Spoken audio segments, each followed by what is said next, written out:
अस्सलाम वालेकुम दोस्तों, एक बार फिर से आपका खैर मकदम है हमारे यूट्यूब चैनल AIM हक की आवाज़ में। मैं आसिफ आपकी खिदमत में एक बार फिर से। दोस्तों, देश भर में लोकसभा के चुनाव कंप्लीट हो चुके हैं और उसका रिजल्ट भी आ चुका है।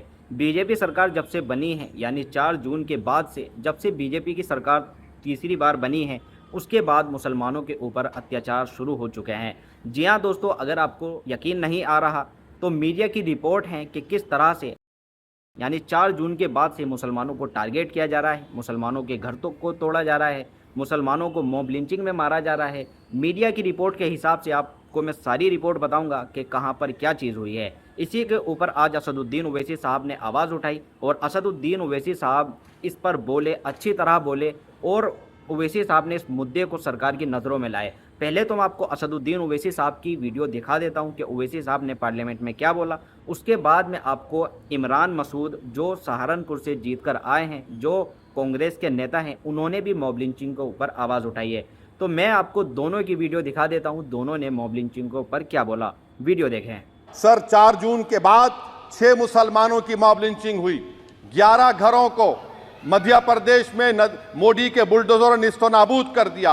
हिमाचल प्रदेश में एक मुसलमान की एक दुकान को लूट लिया गया और हिज़्ब इख्तिलाफ की पार्टियों की तरफ से सन्नाटा है। शायद अब वक्त आ चुका है कि लफ्ज़ मुसलमान का नाम लेना भी अब उस पर पाबंदी आयद कर दी जाएगी।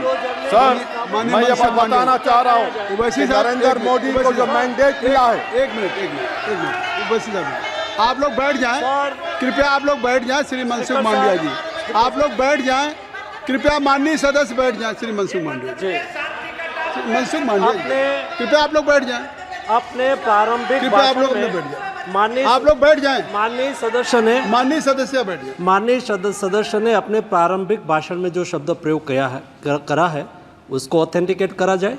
और अभी उन्होंने उल्लेख करा कि मोदी के बुलडोजर ने वहाँ मॉब लिंचिंग करा है, उसको भी ऑथेंटिकेट करा जाए। निश्चित तौर से इसको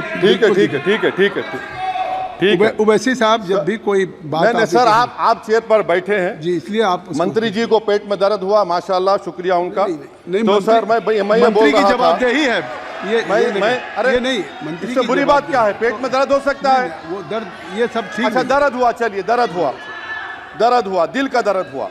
तो सर, जो नरेंद्र मोदी को मैंडेट मिला है वो सिर्फ और सिर्फ मुसलमानों की नफरत पर हिंदुत्व की वजह से मिला है। I would like to say it is not Modi's in dock but every single person voted him despite his anti Muslim voice. And I would like to tell the position parties, this is not a moral victory for you, this is a victory of majoritarianism. Everyone should contemplate and do introspection. Why is it that the OBCs and the upper caste are getting their due representation? Why are the Muslims not getting? Are we here only to vote for you and not to get elected? If that is the case, please tell us that we are only here to vote for you.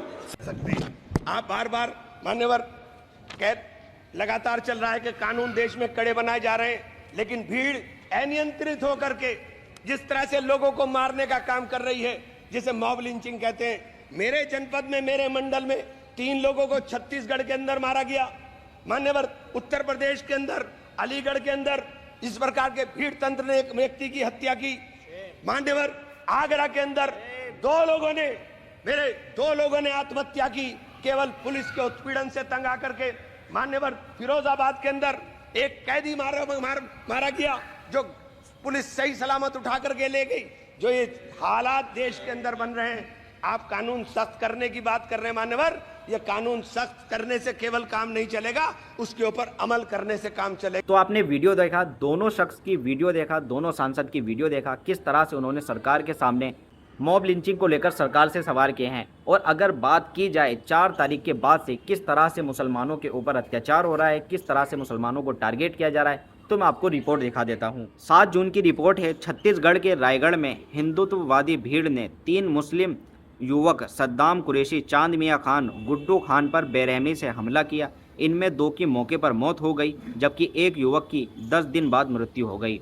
इसके बाद 18 जून की report है। अलीगढ़ में चरमपंथी हिंदू लोगों के एक समूह ने 35 वर्षीय मुस्लिम व्यक्ति औरंगजेब उर्फ फरीद की पीट कर हत्या कर दी। मॉब लिंचिंग के 10 दिन बाद 19 जून को अलीगढ़ पुलिस ने उल्टा मृतक औरंगजेब समेत 8 अन्य पर डकैती का मामला दर्ज कर दिया। 22 जून की रिपोर्ट है। 22 जून को गुजरात के चिखोरदर में क्रिकेट टूर्नामेंट देखने गए 23 वर्षीय सलमान वोहरा को चरमपंथी भीड़ ने बेरहमी से पीट कर मार डाला। 24 जून की रिपोर्ट है। छत्तीसगढ़ के दंतेवाड़ा के तोयलंका गांव में एक महिला की हत्या केवल इसलिए कर दी गई क्योंकि उसने और उसके परिवार ने ईसाई धर्म अपना लिया था। 28 जून की रिपोर्ट है। कोलकाता में फ़ोन चोरी के शक में 37 वर्षीय इरशाद आलम और 22 वर्षीय प्रसेन मंडल की भीड़ द्वारा हत्या कर दी गई। इसके साथ ही कुछ सांप्रदायिक दंगे भी हुए। तेलंगाना के मेंढक में 15 जून को एक दंगा हुआ। तेलंगाना के मेंढक जिले में उग्र हिंदूवादी भीड़ ने सांप्रदायिक हिंसा में मिनहाज उल उलूम मदरसे के एक स्थानीय अस्पताल पर हमला किया। हमले में मदरसे के अंदर मौजूद कई स्थानीय मुस्लिम लोग घायल हो गए। उनमें गंभीर हालत में अस्पताल ले जाना पड़ा। उड़ीसा के बालासोर में 17 जून को एक दंगा हुआ। बालासोर में गोकशी के आरोप में एक चरमपंथी हिंदू भीड़ ने पुलिस की मौजूदगी में मुस्लिम घरों में घुसकर तोड़फोड़ करते हुए फ्रिज के अंदर रखे मांस को भी चेक किया। इसके साथ राजस्थान के जोधपुर सूरसागर में 21 जून 2024 की रिपोर्ट है। जोधपुर के सूरसागर इलाके में सांप्रदायिक हिंसा हुई। 2 पुलिसकर्मी घायल हो गए। 51 लोगों को गिरफ्तार किया गया। पुलिस की मौजूदगी में मुसलमानों के घरों और दुकानों पर पत्थरबाजी और आगजनी की गई। हिमाचल प्रदेश के नाहन में 19 जून की रिपोर्ट है कि हिमाचल प्रदेश के नाहन में गोकशी के कथित आरोपी की बुनियाद पर एक मुस्लिम जावेद कपड़ा दुकान में चरमपंथी हिंदू भीड़ ने घुसकर लूटपाट की, तोड़फोड़ की। शामली पुलिस ने जांच में पाया गोकशी का आरोप झूठा साबित हुआ, फिर भी जावेद को गिरफ्तार कर लिया गया। हिंदूवादी संगठनों के दबाव में 16 मुस्लिम दुकानदार भी शहर से पलायन कर गए। इसके साथ बुलडोजर का कमाल हुआ। मध्य प्रदेश के मंडला में अधिकारियों ने कथित तौर पर गोकशी के आरोप में मुसलमानों के कई घरों को बुलडोजर से गिराया। मध्य प्रदेश के जावरा में, रतलाम जिले के जावरा में एक मंदिर में गोवंश का अवशेष फेंकने का आरोप में 4 मुस्लिम लोगों को हिरासत में लेने के तुरंत बाद उनके घरों पर बुलडोजर चला दिया गया। इसके साथ ही लखनऊ में, उत्तर प्रदेश में अकबर नगर में बड़े पैमाने पर रिवर फ्रंट के नाम पर बुलडोजर अभियान चलाया गया। 50 वर्ष से भी ज़्यादा पुरानी 1800 इमारतों को जमींदोज किया गया, जिसमें से 1169 मकान और 101 दुकानों के साथ कुछ धार्मिक स्थल भी ध्वस्त किए गए। तो आप ये रिपोर्ट देख सकते हैं कि किस तरह से मुसलमानों के ऊपर जुल्म किया जा रहा है। जब से बीजेपी की सरकार तीसरी बार आई है तो इस तरह से मुसलमानों को टारगेट कर रही है। तो उम्मीद करता हूँ ये वीडियो आपको अच्छी लगी होगी। इस वीडियो को ज़्यादा से ज़्यादा शेयर करें और कमेंट में अपनी राय ज़रूर रखें और ज़्यादा से ज़्यादा शेयर करके अपनी आवाज़ ज़रूर उठाएं। मिलता है आपसे अगले वीडियो में, तब तक के लिए अस्सलाम वालेकुम।